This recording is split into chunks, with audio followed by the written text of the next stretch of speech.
একবার গেলাম আটরশির দরবারে দেখার জন্য কি কি হয়, নিজের চোখে দেখে বলা আর কানে শুই না বলা তো এক না। কানে শুই না বললে যদি চ্যালেঞ্জ কইরা বসে, পাবলিক তো আবার এই যুগে অনেক চালাক, চ্যালেঞ্জ কইরা বসে হুজুর বলছেন দেখছেন না জীবনে।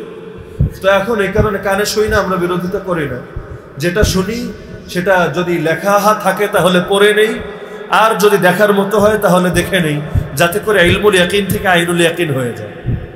গেলাম আটরশির দরবারে খোঁজ খবর নেওয়ার জন্য কি হয় না হয়, যদিও ভয় লাগছিল আবার এরিয়ার মধ্যে জাদু করা আছে কিনা, থাকলে আবার কি হয় না হয়। ঢোকার সময় বললো জুতা খোলো, জুতা পইরা যাওয়া যাইব না। এখন দেখি ময়লা আর ময়লা, পাখি হাগু করে ভরিয়ে রেখেছে আঙ্গিনা, এটা পারিয়ে পারিয়ে যেতে হবে।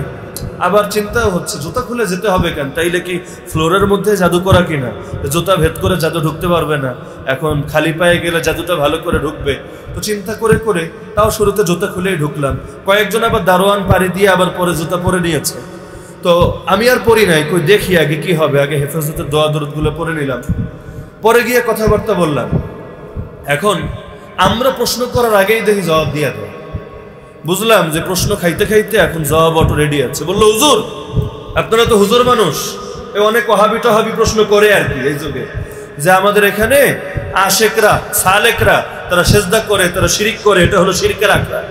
কিন্তু দেখেন আপনি যদি ওই বাবার দরবারে যান, বাবার কবরের কাছে যান, আপনি নিজের চোখে দেখতে পাবেন লেখা আছে এখানে সেজদা করা নিষেধ। তা আমরা তো অ্যালাউ করি নাই, আমরা তো মাহফিলেও নিষেধ করি, আমাদের হুজুররা নিষেধ করে। কিন্তু এখন পাবলিক যদি করে এটার দায় কি আমাদের? আমরা তো বলি নাই করতে, নিষেধ করেছি আমরা। এতটুকু যদি বলতো তাও চলতো, কিন্তু কথা আরেক বাক্য বেশি বলে ফেললো। হঠাৎ করে কেঁদে বসলো বেচারা, কাঁদতে কাঁদতে বলছে হুজুর এখন যদি কেউ এশকে নিজেকে কন্ট্রোল করতে না পারে, আরে আল্লাহ তো, কেউ যদি এশকের আধিক্যে নিজের কন্ট্রোল হারিয়ে কিছু করে ফেলে, সেই সময় আল্লাহ তো বান্দারে পাকড়াও করে না। তো এখন একজন বাবার মহব্বতে নিজের সামলাতে না পেরে মাটিতে গড়াগড়ি খাওয়া শুরু করে দিল, এজন্য আল্লাহ পাকড়াও করবে না, আপনাদের ওয়াহাবি হুজুররা কেন পাকড়াও? যুক্তি রেডি আছে। তার মানে এটা তারা জেনে বুঝে করছে না, এটা এমনি আবেগে হয়ে গেছে আর কি, হুজুররা অযথায় এডি নিয়ে বাড়াবাড়ি করে। এই টাইপের যুক্তি শুনছেন নি আপনারা? এই ক্ষেত্রে না শুনলে আর অন্যান্য ক্ষেত্রে শুনবেন, কারণগুলো উল্লেখ নাই বা করলাম। তো এই যে প্রতিটা ক্ষেত্রে সীমাকে রক্ষা করা ফরজ। কোরআনের বহু আয়াত এমন পাবেন, অতিলকা হুদুদুল্লাহি ফালা তাকরাবুহা, এগুলো হলো আল্লাহর সীমানা, ধারে কাছেও যেও না। আল্লাহ বলেন লা তাকরাবুজ জিনা, জিনা করো না বলেন নাই, জিনার ধারে কাছেও যেও না। নবী বলে দিচ্ছেন চোখের জিনা দেখা, কানের জিনা হলো শোনা, মুখের জিনা হলো কথা বলা, পায়ের জিনা হলো পায়ে হেঁটে যাওয়া।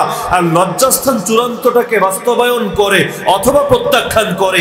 এই যে একটা সীমা দিয়ে দেওয়া হচ্ছে, বান্দা তুই নজর সামলা। কেন? কারণ যে দর্শন থেকে নিজেকে হেফাজত করতে পারবে, সে ধর্ষণ থেকেও নিজেকে বাঁচাতে পারবে। আর যে দর্শনেই কাত হয়ে পড়েছে, তার দ্বারা ধর্ষণও সম্ভব হতে পারে। ইসলাম চায় লাগাম টেনে ধরে, সীমাই আপনাকে আটকে দিতে, যাতে করে ঝুঁকির মধ্যে আপনি না যান।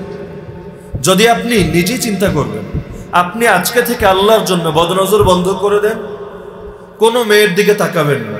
ওই কুদৃষ্টি না সুদৃষ্টি বাদ দেন, সুদৃষ্টি হয়ে শুরু হবে, কুদৃষ্টি দিয়ে শেষ হবে, এরকম নজির লক্ষ কোটি আপনার জীবনেও আছে।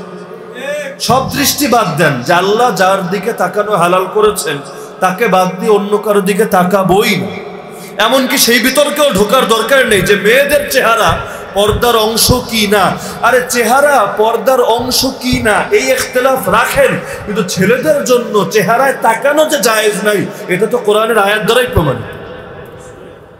কুল্লিল মুমিনিনা ইয়াগুদ্দু মিন আবসারিহিম ওয়া ইয়াহফাযু ফুরুজাহুম, আপনি মুমিন পুরুষদেরকে বলে দেন তারা যেন দৃষ্টিকে অবনত রাখে এবং লজ্জাস্থানকে হেফাজত করে। দুইটার পারস্পরিক সম্পর্ক কি? যে কোনো তাফসীরের কিতাব খুলেন জবাব পাবেন। আল্লাহ বলতে চান যারা দৃষ্টিকে হেফাজত করবে তারাই লজ্জাস্থানকে হেফাজত করতে পারবে, যারা দৃষ্টিকেও হেফাজত করতে পারবে না তারা লজ্জাস্থানকেও হেফাজত করতে পারবে না। এ কারণে আল্লাহ শুধু একটু বলেন নাই মুমিন পুরুষদেরকে বলেন তারা যেন লজ্জাস্থানকে হেফাজত করে, বরং আল্লাহ বলেছেন মুমিন পুরুষদেরকে বলেন আগে যেন চোখ সামলায় এবং সাথে যেন লজ্জাস্থান সামলায়, এবং মুমিন নারীদেরকেও বলেন আগে যেন দৃষ্টি সামলায় পরে যেন লজ্জাস্থান সামলায়। এই যে আজকের রিপোর্টে দেখলাম কোন এলাকা, এলাকার নামটা আমার মনে নেই, পদ্মা হোটেল, হোটেল পদ্মা, একটা বিল্ডিং এর 6 তলা 7 তলায় অবস্থিত। সেখানে অভিযান চালিয়ে পুলিশ 18 জন স্কুল ছাত্র ছাত্রীকে সম্মিলিত অবস্থায়, আমলরত অবস্থায় গ্রেফতার করেছে এবং বিভিন্ন বেলুন টেলুন উদ্ধার করে নিয়ে এসেছে।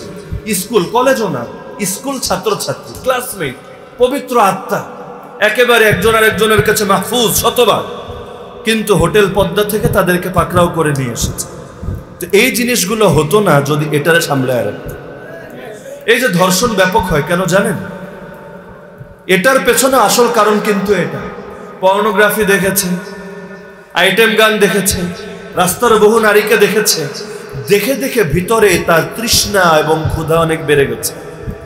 এখন হালাল পন্থা তার সামনে নাই, আবার ক্ষুধা এত বড় বেড়েছে নিজেরা সামলাতেও পারছে না।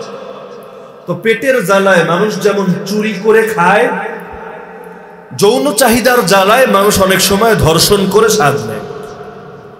এই পর্নোগ্রাফি বন্ধ করেন, আইটেম গান বন্ধ করেন, অশ্লীলতা বন্ধ করেন, সিনেমা বন্ধ করেন, বেপর্দা বন্ধ করেন, ধর্ষণ জিরোতে না আসলেও দেখবেন অন্তত 1% চলে এসেছে, 99% বন্ধ হয়ে গেছে। নয়তো আল্লাহ রসুলের যুগে, সাহাবীদের যুগে কয়টা ধর্ষণের রেকর্ড পাবে? কয়টা? ইসলামে ধর্ষণের শাস্তি অনেক কঠিন, জিনার শাস্তি অনেক কঠিন, এটা যেমন সত্য। আমাদের গোটা খেলাফতের পুরো ইতিহাসে কয়টা শাস্তি বাস্তবায়ন করতে হয়েছে একটু ইতিহাস যাচাই করে দেখেন। শাস্তি কঠিন এটা শুধু দেখলেন, নাস্তিকরা ট্রোল করে ইসলামের অনেক কঠোর শাস্তি নিয়ে, কিন্তু বাস্তবায়নে যে করা লাগে নাই, পরিবেশটাই যেমন সুন্দর হয়ে গিয়েছিল এটা দেখেন।